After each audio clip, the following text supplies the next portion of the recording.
ready whenever you are. So Okay, let's count down and deep breath and forget about Twitter, Renee. it's in my shoulders. I gotta work it out in my shoulders. I'm telling you. Wait a Okay, second. 3, 2, 1. Yeah, I could have cut the intro stretch, but it was a lot more fun this way, wasn't it? Welcome back. Welcome back to the Black Girl Lost Keys YouTube channel. I'm Renee Brooks. I'm here with one of my favorite people, Cam Gott. Cam, say hello. Hello. And today we're going to talk about you probably saw the tweet already. If you follow me on Twitter, we were talking about how it's difficult for people with ADHD to say no sometimes, and they get into trouble, and I called it guarding your yes. So we're going to talk about guarding your yes today. But before we get into guarding your yes, I want to get into Gott, so to speak. Cameron, tell these people who you are. Sure. Renee, thanks for having me. I love the work that you're doing. Accurate information is step one in managing ADHD effectively. And I love what you're doing out there. You're just out there and putting out really great information. And it's solid work. So I appreciate that. So I'm an executive ADHD coach. I have a background in education. I've been working with the ADHD population since about 1995. Started coaching in the year 2000, working with kids first, college students, worked my way up to adults. And now I work with influencers and leaders, those in decision-making positions, and helping them, lead their teams more effectively. It's a group that I call the Global Creatives. And so I write a blog called the Global Creative Blog at my website.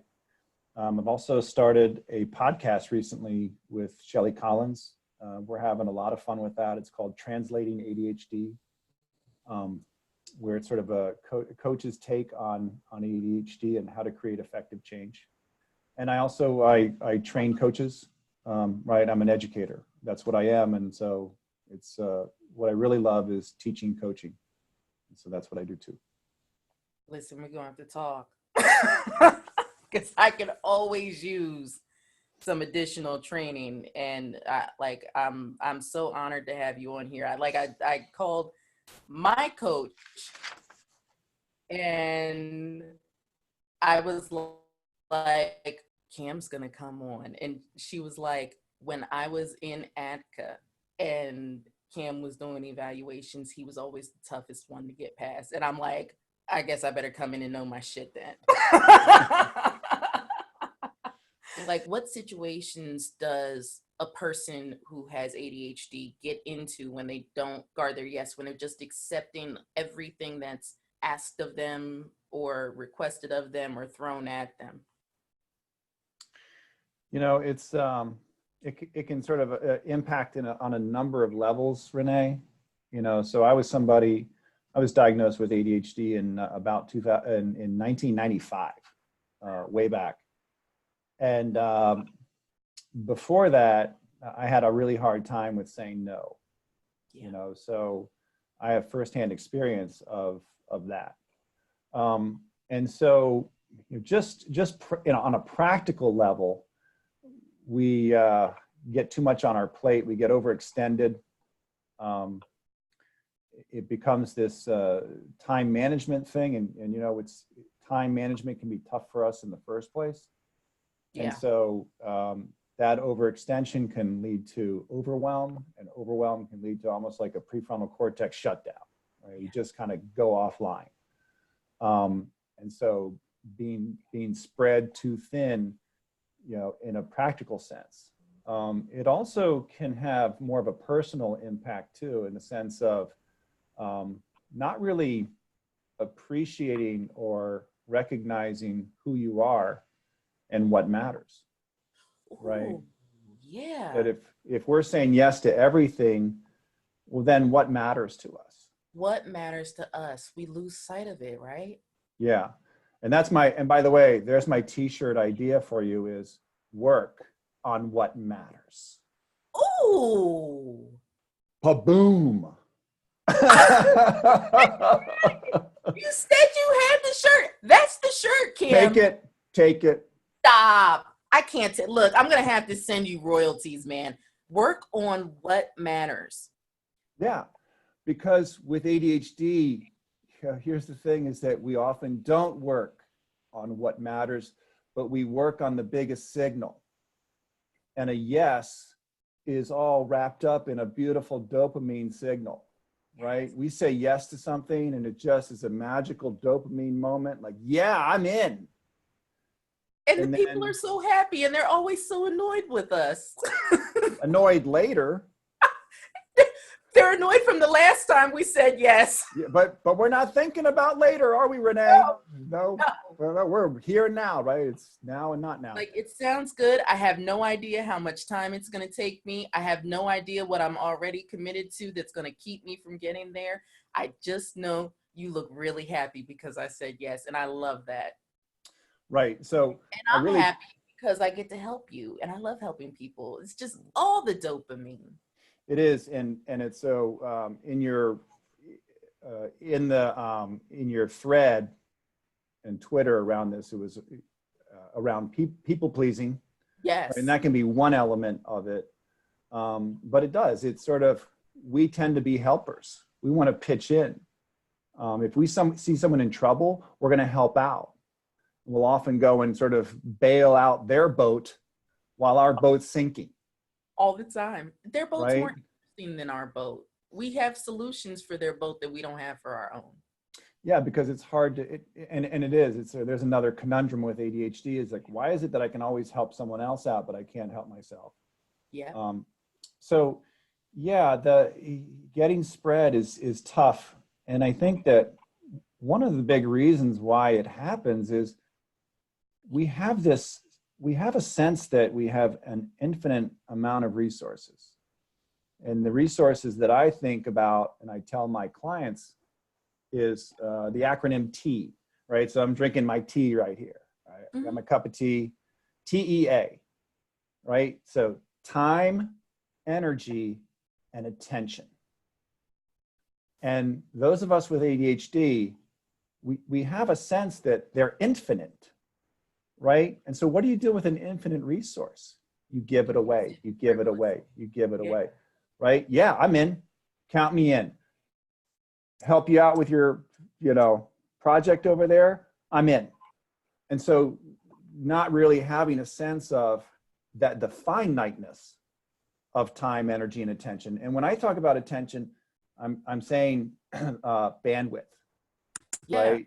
How much is actually possible? The other thing that happens is typically our plates are full. We already have commitments and obligations. And the energy behind those can kind of, as they sit there and kind of languish, the energy goes away. We're like, I'm not so sure about that. And in the midst of a yes, it's like all of that kind of just vaporizes, right? Yeah, I can get behind that. It's that hopeful, there's a hopeful optimism around the next 4 weeks. But let me just get through the next week and my calendar's clear. You know how many times, like when I finally got into the routine of actually committing to, no, Renee, if you say you're going to do something, you have to put it on the calendar. Like when I finally broke down and acknowledged that I was never going to remember it, which took me longer than I care to admit. But once I did, I realized how often I was like, and sincerely believed, I don't have anything to do next Wednesday. Of course I'll do it. And then I would be like, wait, hang on. And then I would be completely booked that Wednesday. But in my mind, I was like, no, of course I don't have anything to do. I never have anything to do. Yeah, I'll come do whatever you ask. Had no space in my schedule for it. Right.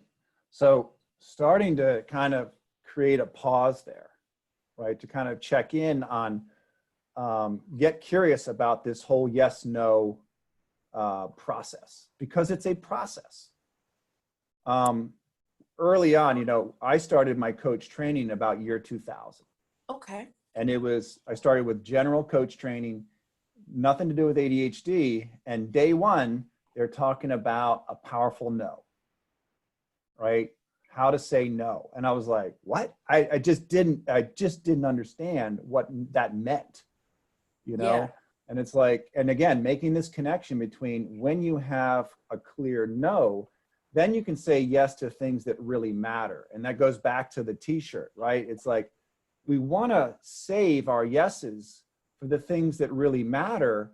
And again, it's a way to kind of tap into our super strengths around areas of interest, right? Because in the moment, we'll be like, have this situational interest. And it's like, yeah, I'll help you out. And then you're in there and you're doing this thing. And it's like, why did I Why sign did up I for say this? I do this? This sucks. I hate Yeah, doing stuff like this. hate this, right? And so getting into that, yes, I got actually a little exercise for your listeners Yes. around this kind of like, where is it, Cam? I'm like looking for it. I got it. Oh, yeah. Okay, here it is. So it's sort of, we'll also say yes to kind of delay something uncomfortable, right? Yeah. Like, or, you know, it's like, so here's the statement, right? I'll just say yes to, and then fill in the blank, right? I'll just say yes to have them like me, Yeah. right? I'll just say yes to make that conflict go away, Yeah. right? It's like, ooh, I don't want to do that. You know, that's sort of, I don't want to go into that and get into the, you know, that conflict. And what we can do is take conflict and make it bigger than it is. And so then we just try to kick the conflict down the road by saying yes. But then again, we've added another, right? It's like pop. There's another thing that goes on our plate, right? I Yes. liken it to a melon patch, right? The things that our projects, the things that we've already committed to and are obligated to, is like a melons that are just overgrowing in this patch, and our fence around that melon patch has holes in it, right? We'll do two things. We'll either accept other people's melons, right? Or we'll go out and get new ones, because again, back to where we started, you know, it's exciting. It's exciting to go find a new melon, and like, wow, it's not that exciting. It's not that much fun to take that melon and take it to a completion point, right? Of like, what is the time commitment here? The other thing we do is that we overcommit, we overestimate how much time we have, right? As we just said, and we underestimate how long something's going to take. You It's know, like, so again, a lot of different things that come into play here.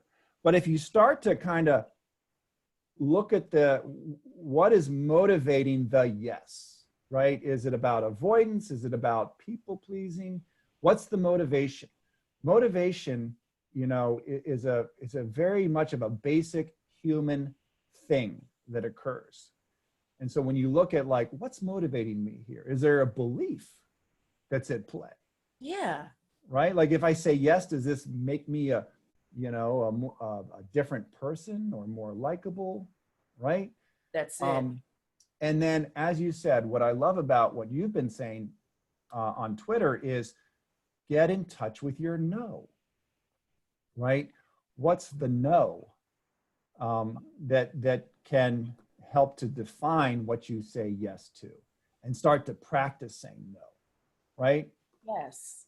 That's exactly it. Like, I think, and I'm sure you've seen it a million times more than I have, but when I've got a new client coming in, one of the first things, I have them tell me what their goals are. And then I'm like, okay, how many of these goals are goals that you actually want? And how many of these goals are goals that you want because you think that they mean something? Like, I want to be a perfect housekeeper because it means that I'm a good person if my house is immaculate. I want to journal every day. They're still over me because of the shit I said about journaling. But every year you see people who are like flailing themselves because they're like, I'm trying to journal and I just can't do it. What value have you attached to journaling? A lot of people think, oh, well, I want to journal because that's what all the successful people say to do, or that's what all the organized people do. So to be organized, I have to journal. And it's like, but let's talk Ooh, about your organization right. versus your And journaling. yes. And so you bring up a really important point that is unique to ADHD. And that is what you just said was, you know, in order to be organized and successful, I have to journal. And so that is a collapsed distinction, Yes. right? It's that in order to be this, I have to do that. And those of us with ADHD will kind of get that in our brain. And then it's almost like it's super glued together. And Yes. this is what that means. And oh, by the way, distinguishing, one of the reasons why it's so hard for us to prioritize is because you have to distinguish things, right? To separate them and see them in their separate parts and entities. And so those questions, when you say, you know, like, again, what really matters and what matters because you think it matters, right? Or someone else, right? Again, it's that. But when we start to look at it, we can start and really think about what matters to us, and what do we really want to put our efforts behind. We can start to pull these things apart. And, you know, wow, you know, this brings up, Renee, like topics like grace and Yeah. forgiveness, Yeah. right? Like that perfection is one of these super challenges regarding ADHD, that somehow success has to be a certain way, It's right? It only has to be right one way, 100%. And the grace and forgiveness to, okay, just to give yourself some flexibility, and that we really tap into this super strength of creativity when we consider um, other possibilities of how to be successful, right? that's exactly it. Like I think being able to watch someone pull apart that those, what did you call it? Collapsed It's called, in coaching, we call it a collapse distinction, right? collapsed attention. So it's, again, as you said, it's like this making meaning in that, you know, if I do this, I will be this, right? If I will be organized only if I do this. Journaling was your example that you gave, right? And then they become kind of wedded together and inseparable. And so it's this collapse of these two distinctions, you know. And there's other things like, you know, success and money, Yes. right? That in order to be successful, I have to make money, and I need to make lots of money. Well, then those are collapsed together, when in fact the two can be separate. And starting to look and separate them is very helpful. This comes back to, again, getting a sense of your own, you know, values. What Yes. do you value? Yes. Right? Core values, core principles that are really where you're not willing to compromise. And that actually can come out from, like, you know, if there's an injustice or you're feeling outraged, public, it's like, it might be that there's a principle there that's being compromised, right? Like around fairness, justice, um, integrity, honesty. So, And God forbid, like, if any of us should think there's an injustice going on, that is the most ADHD thing ever. It's like, rah, like, but you know what? I can't help but wonder how pivotal we've been to social progress because of that. It's like we're the moral police, even though we can't be there on time to police anything. Whatever. We don't have. but save the table for me, because I'll be there in a few minutes. I'm gonna be there, and I'm gonna chew your ass if you aren't being fair. Like, Yeah. Well, that's, you know, and I see that as that we are wired for context. And yes, this is why, again, work on what matters really matters to us. And again, we see ourselves in the fabric of our bigger world and our connection. And so, you know, having an impact, I can't tell you, every person I've ever worked with, what matters to them is to have some kind of an impact. And Yes. typically it's a social impact, right? It's about social justice. It's about improving the world in some fashion. It's But all but that there's limits to what you can do. And this comes back to guarding your yes. There's and when you're only so trying to much save that the any of world, us can do. that's it. When you think you're saving the world, there's so much work to be done and you want to do all of it. And sometimes we can only save our little corner of the world. And that's okay. Yeah, and to identify what that is, like what is your little corner of the world, um, right? Think globally, act locally is a nice little phrase there for, it's like think big, but do in small chunks, Yes. right? With measurable progress, and to talk to others about, again, getting with a team of like-minded people who are willing to work with you, and identify what is completion, what's a completion point, because that's another thing we do is we'll work to about 67% of the project and then break off to something new. And then we have a whole bunch of half-baked souffles.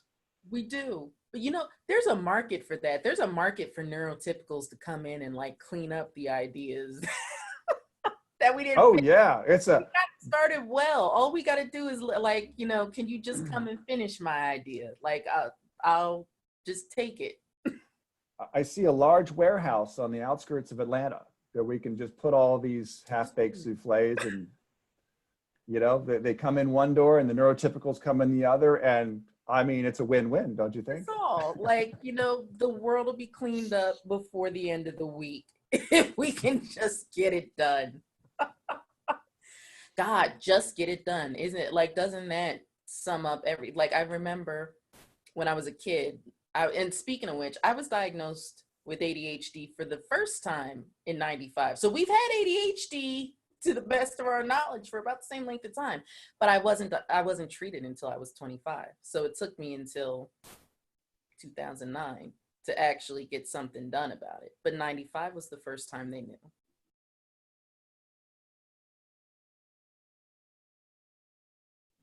Right. I think, and that's the other thing about what I've seen over the ages is, that when you get diagnosed as a child, right, it doesn't have the meaning that it has now.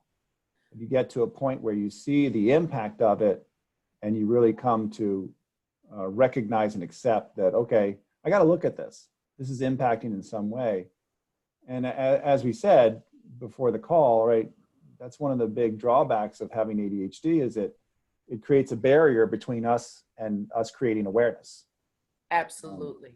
So This has been an incredible discussion. We should do this all the time. let's do it again. I'm having so much fun. It's like it's like so much fun in the middle of my Thursday. I can't believe it, Renee.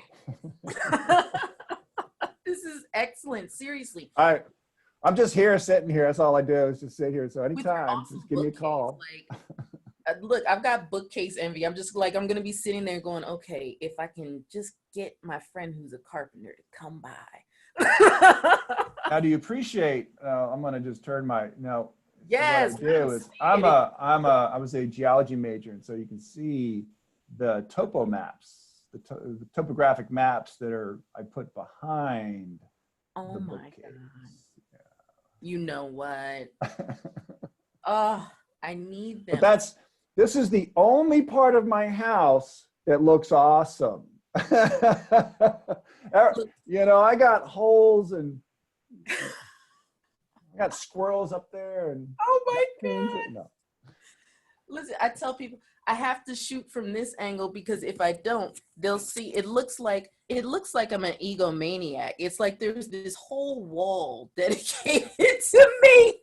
And I'm not. But what happened was I did this great photo shoot with this lady and I was so proud of it. And I thought, well, it's my office. I'll hang them all up. And then I got them all up there and I was like, oh. Well, it's too late now. I'm not taking them down. You should have seen the struggle it was to get them up there in the first place. Yeah. And the to each his own. To each his own. So before I let you go, yeah, I want to talk about what can we do to create that space and say no in a way that leaves us feeling good, and maybe doesn't irritate the person we're saying no to. And maybe that's another thing. I don't think that people are as upset about us saying no as we believe them to be. I don't think they care. It's like a lot of times it's like a yes or no question, and we attach the emotion to it. Right. And there's another collapse distinction that occurs, is that if I say no, it has some larger meaning to it. Yes. And we attach this larger meaning and larger consequence of, they're going to hate me, they're going to think less of me. I can't miss this opportunity. This is a once in a lifetime opportunity. The thing, so disinhibition, it might be a Barclay term, it might be an Ari Tuckman term, but this idea of, inhibiting. We will have that quick response, right? That lightning response to an input.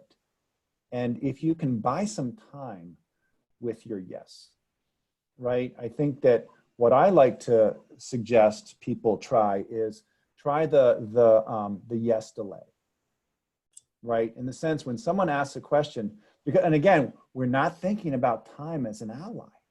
Yes. Right? We're not thinking about time as an ally. We're just thinking about this moment and, oh, I better pounce, I better jump.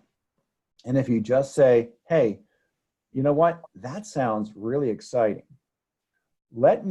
Is it okay if I think about this and really look at what else I have on my plate? Because in that moment, I can't recall what's on my plate, Renee. No, I can't. I'm too excited about what you just told I know. But I've learned to trust that, okay, I've got limited time, energy, and attention, and I've got other things going on, right? And it's like, let me think about it. And, I'll often sort of reply to their question with a question of like, well, how urgent is this? How soon do you need to know? Yes. Right. And can I get back to you? And I like 24 hours. Right, because it gives me a chance to sleep on it, and and that initial surge of dopamine and the big signal, right, in the limbic has kind of dissipated. The dopamine pop has dissipated, and I can think objectively about it and really consider, okay, is this something that is in line with what matters to me, what I've already got going, right? And again, plan accordingly, but just delay the yes, and also you're delaying the no. Yeah. But the no becomes more powerful and more compelling as you consider, wait a sec, I was pretty excited about it, or the other thing is to kind of negotiate in a sense, or renegotiate. Like, yes. Okay, I'm not going to say yes to that, but can I say yes to this? Like more of a strategic, I know we're finishing up, but I was on a planning committee in Asheville, North Carolina, and in year 2000, 2002, that area, we did a great conference in Asheville, North Carolina, where the teachers and educators would come from the western part of the state and up from Atlanta, from Charlotte, and we would draw big people. I mean, we had Barclay there, we had Hollowell there. Wow. We've had some big names there, and I was on the planning committee, and I was trying to find my role, and I realized what I was doing when one of my friends, John Wilson, who runs the SOAR camp in Western North Carolina, he was like, you're a secret weapon. That's what you are, the secret weapon. And I'm like, yeah, because I come in and I'm like, what's my job? What's my role? What can I do? And not get fully in and have that kind of yes regret, exactly. It's like a hangover. I was like, you wake up in the morning and you're like, I hate basket weaving. Why did I sign up Why did to I go to a sign up? class with you every Saturday for the next 6 months? Why did I do that? Yeah. Like, So a couple of different things. Yeah. Being curious about curiosity is another thing that I'm really fascinated about. And really the curiosity of like how in the brain, right? When you're curious about the yeses and curious about the nos and start there, it creates a pause, right? So you can inhibit and just like not do that automatic yes, right? Because that's the thing. It's just it's boom, automatic. It's like if we can slow that process down and really consider and be thoughtful about it, then we can have a more informed yes, a more powerful yes, and really be, focusing on the stuff that really matters to us and in a role that works really well. yes. That's a really good point, because a lot of us wind up living, it's like we're living our life, but we're only living it to complete the things that we've said we were going to do that we don't want to do, that don't have anything to do with our needs or our desires. And it's like when you're looking at depression and anxiety with ADHD, if that's what you're doing on a regular basis, why wouldn't you be depressed if you're not getting any of your needs fulfilled by the life that you're working so hard to live? Yeah, there's a real direct there's a connection between motivation, what motivates people, and that they're working on something that matters to them. Yeah. Right? It's something that they're passionate about. And that's one of the most unfortunate things that I see with individuals with ADHD is that they kind of they've got their hand in so many different pots and trying to manage all those pots. And it's again where we started, right? It's just this unfulfilling life. Yeah. And scramble and catching up. Always, you're always behind the eight ball. You're like you're cleaning up the past mess and worrying about the future, and the present is falling apart. Right. I would say that, and again, back to motivation, why do people do that? Why do people choose that path? Well, it's not really a choice, number one. Number two, we tend to be master responders, right? And it actually kind of responding to a crisis, it gives us a sense of importance, right? If I can come and help my friend out, it gives us a boost of, I helped them out, and that makes us feel good. But then just to consider, how much are you doing, in response or reacting, as opposed to, mapping out what matters to you and then getting on board in a limited fashion in something that really matters to you. You can sort of put your toe in the water and not do the full immersion thing, right? Right, a gradual entry into that, as opposed to jumping full in and then, being in a pool you don't want to be in. That's the truth. That's the truth. This was such a good discussion. Oh, it's like really fun. Wow. I know, and like look at the time. The time just blew by. Like, whoa. It did. I was like, it's 11:49. I gotta let this man go. I told him an hour. I'm telling you, I'm just here.